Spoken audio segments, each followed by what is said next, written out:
अजमल कसाब को, तो वो पाकिस्तानी है, देयर इज नो डाउट। बाद में मुझे पता लगा कि वो अपना मुजंग के सफाले चौक के इलाके में रहता रहा है। ये वही इलाके हैं जहां से मैं खुद बिलोंग करता हूं, तो उसकी तो मैंने सारी बैकग्राउंड ट्रेस कर ली है।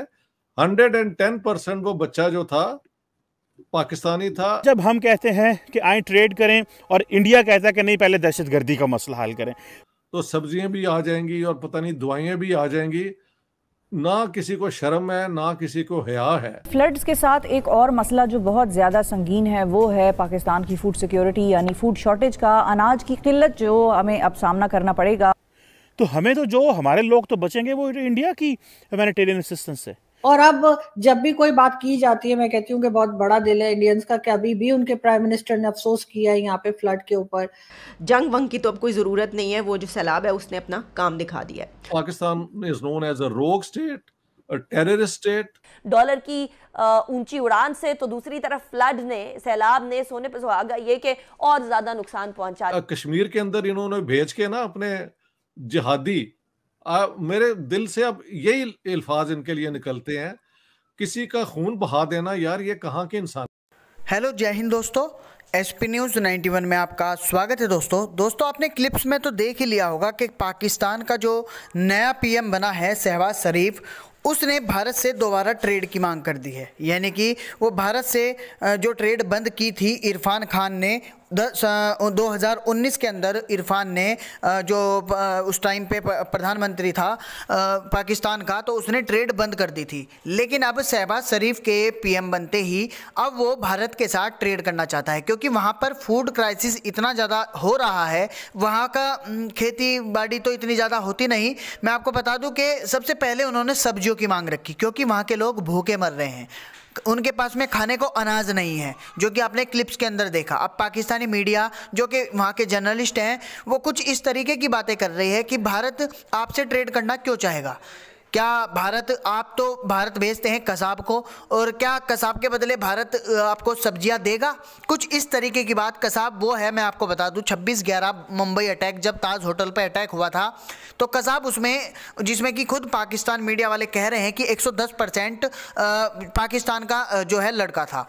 और अब पाकिस्तानी मीडिया के अंदर यही बात चल रही है कि अब भारत को क्या फ़ायदा होगा पाकिस्तान के साथ ट्रेड खोल करके, जब इन लोगों ने, इनकी जाहिल सोच ने इस ट्रेड को बंद कर दिया था। तो अब इस तरीके की बातें पाकिस्तानी मीडिया के अंदर चल रही है। अब आगे पाकिस्तानी मीडिया का क्या कहना है, तो आइए दोस्तों साथ मिलकर इस वीडियो को देखते हैं। फ्लड के वक्त हम इंडिया की तरफ देख रहे हैं और हमारा ख्याल है कि हम वाघा बॉर्डर भी खोल दें और वहां से इंडिया से कुछ वेजिटेबल्स और दूसरी चीजें पाकिस्तान में जो है लाई जाए।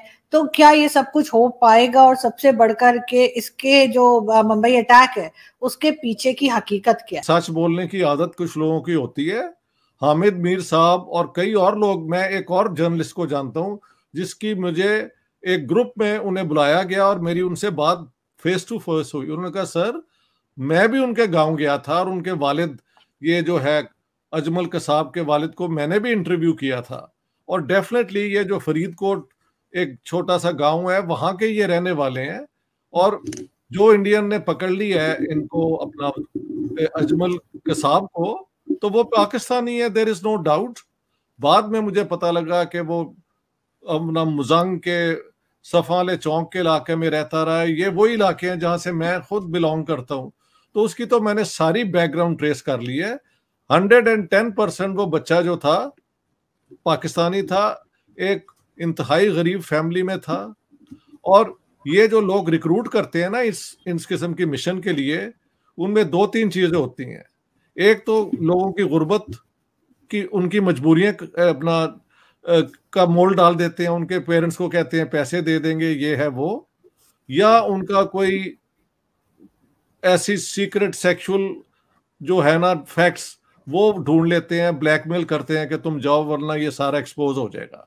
These are the two things they have used to recruit people into suicide missions, terrorist missions, और इन्हें कहा जाता है so called non state actors. ये टर्म वैसे तो पुरानी है, बट इसका जो यूसेज पाकिस्तान ने शुरू किया और वो मुंबई अटैक्स के बाद दुनिया में एक टर्म के तौर पे हुआ। 110% मैंने तो जाके बॉम्बे में वो एक एक जगह जाके देखी और मुझे इतनी शर्म आई जब मैंने वो बीबीसी का भी एक प्रोग्राम देखा है जिसमें जो इंस्ट्रक्शंस आ रही हैं, मैं आपको रिपीट कर देता हूँ। एक इंस्ट्रक्शन मतलब एक लड़का जो है वो ताजमहल होटल के अंदर, ये LET के लड़के थे, लश्कर तैयबा के, और जिसके हाफिज सईद साहब अमीर हैं और इनके साथ कोई लखवी था और कई और नाम एसोसिएटेड हैं। तो ये कराची से आए थे, एक वो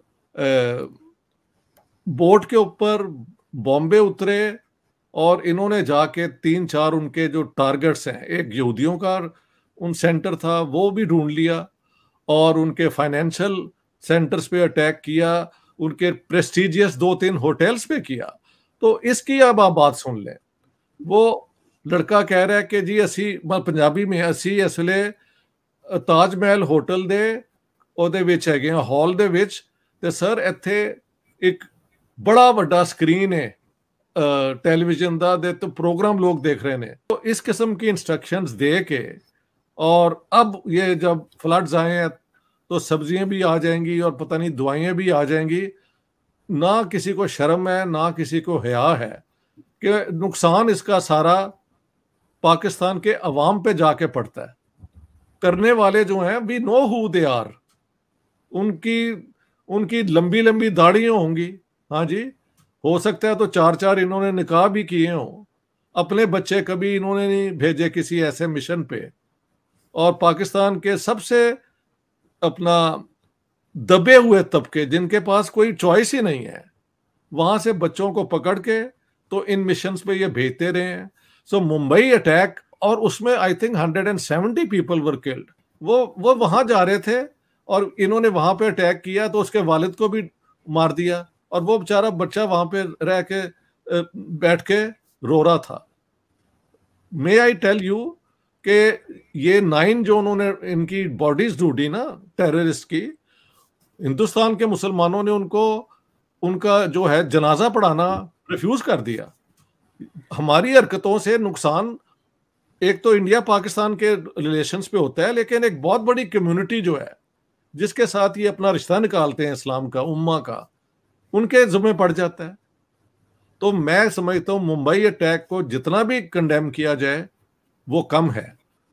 लेकिन सर इससे इनको हासिल क्या हुआ? पाकिस्तान को ऐसा करके इन्होंने ये क्या अचीव करना चाह रहे थे? नाम ही खराब हुआ ना, नाम खराब हुआ। और अब जब भी कोई बात की जाती है, मैं कहती हूँ कि बहुत बड़ा दिल है इंडियंस का कि अभी भी उनके प्राइम मिनिस्टर ने अफसोस किया है यहाँ पे फ्लड के ऊपर, और कहा जा रहा है कि जी वो तैयार हैं वेजिटेबल्स और दूसरी चीजें देने के लिए। लेकिन यहाँ पे ये शर्मिंदा नहीं है। अब ये शर्मिंदा तो तब होंगे जब ये मानेंगे। लेकिन इन्होंने हासिल क्या किया ये सब करके? हासिल क्या किया है? पाकिस्तान फाइनेंशियली रियून हो चुका है। हाँ जी, आप तो मुझसे बेहतर जानती हैं, मैं तो स्वीडन में बड़े आराम से रहता हूँ। आम पाकिस्तानी का जो बुरा हाल इन लोगों ने कर दिया है इन 75 ईयर्स में, वो आपने मैंने तो नहीं किया। हम तो we are always there to help Pakistan get on its footing. ये बदमाश हैं। मेरे दिल से अब यही अल्फाज इनके लिए निकलते हैं, किसी का खून बहा देना, यार ये कहाँ की इंसानियत है। अब माजी में ये होता रहा कि जब पाकिस्तान इंडिया हमसे कहता रहा आए ट्रेड करें, आए इकोनॉमिकली इंगेज हों, जेल हों, तो हम कहते थे पहले कश्मीर का मसला हल करो। आज जब हम कहते हैं कि आए ट्रेड करें और इंडिया कहता है कि नहीं पहले दहशतगर्दी का मसला हल करें। आपको ये वीडियो कैसी लगी प्लीज़ कमेंट के माध्यम से ज़रूर बताएं। अगर आपको ये वीडियो पसंद आया हो तो प्लीज़ हमारी इस वीडियो को लाइक और शेयर करना बिल्कुल ना भूलिएगा। साथ ही मैं आपको बता दूं, यदि आप चैनल पर नए हैं तो प्लीज़ इस चैनल को सब्सक्राइब करके बेल आइकन को ऑल पर सेलेक्ट कर लीजिएगा, ताकि भविष्य में हम जैसे ही कोई वीडियो अपलोड करें उसका नोटिफिकेशन आप तक सबसे पहले पहुँच जाए। तो दोस्तों वीडियो को अंत तक देखने के लिए